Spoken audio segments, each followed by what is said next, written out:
Wie sie die Jugend wieder im Standel trifft, legt der Karl eine heiße Muse auf und das taugt die jungen Leute nachher voll.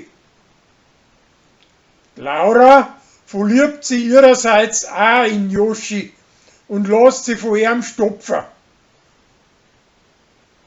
Tina möchte für die Uschi und die Leni süße Dampfnudeln machen, aber der Joschi versaut's und macht dafür nachher selben ein, aber salzige.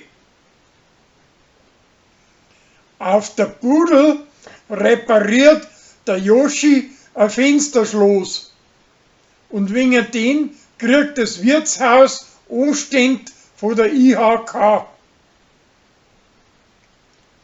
Kathi und das Hummerl glauben, dass der Sevi und das Berli allein nicht zurechtkommen.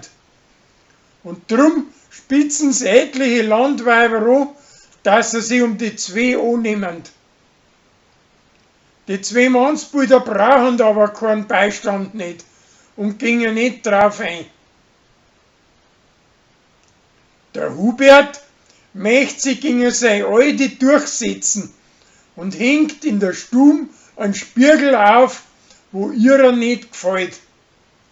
Danach gefällt er aber ihm selben auch nimmer und drum hängt dann wieder Dani.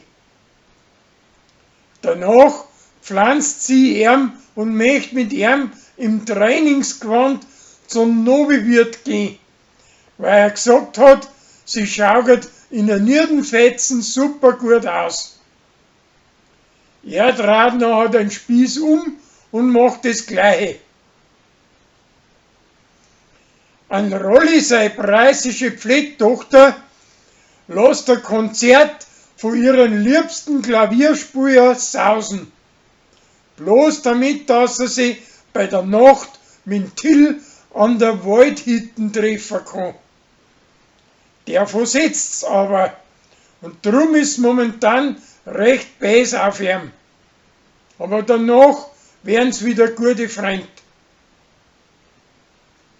Tina kommt dahinter, dass sie Zara einbaut, der Wahrsager kann mit ihrer preußischen Alten reden.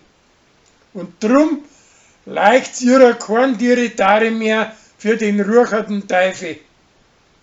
Wegen den tachet nachher das Luder 100 € aus dem Wirt seiner Kasse.